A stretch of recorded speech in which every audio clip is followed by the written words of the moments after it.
Hello, it's me, Dave Crane, and I'm feeling a little bit rough, to be honest with you. A little bit tired, and it's all my own fault, self-inflicted. It's my fault for going to the karaoke night last night and seeing Coxie and Phil and Anna and even singing on stage, and myself and Ernesto, and just, it was actually a really, really cool event. Just before Ramadan and everything, it was the last karaoke before Ramadan, so we made the most of it.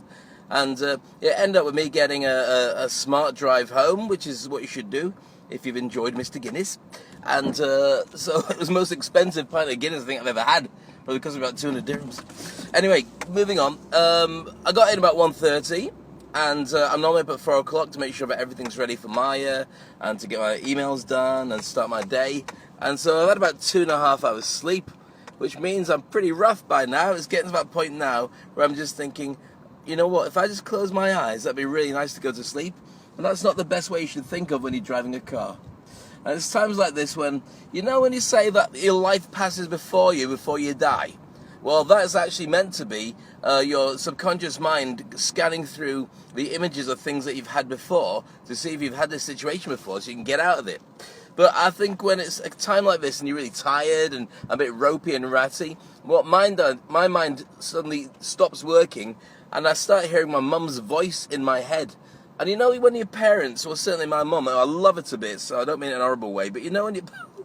he said just before he's about to say something. But you know when your parents say stuff that doesn't make sense at the time?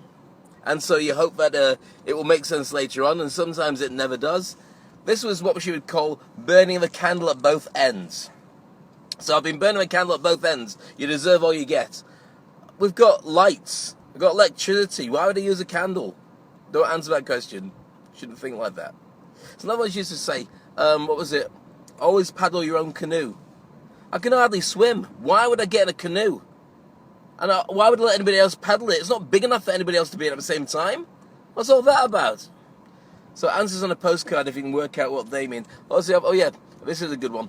Never let your left hand know what your right hand knows. Work that out for yourself.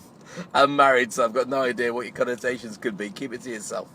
So if you've got a really good phrase that your parents have given to you, please, by all means, write it down. I'd love to find out what it is. Or even contact me here. Just leave a little message, and I'll comment straight away on how good it is or how rubbish it might be. It really depends as well. Okay, that's it for me. I'm going to now concentrate on traffic because it's going to be a little bit crazy. Look after yourself and catch you tomorrow. And I promise to get a good night's sleep. Almost. Going to catch up with Ernesto Verdugo now. We're going to plan more things. Oh yes, world domination and possibly some sleep, but not together. We're just friends. Thank you. Bye-bye.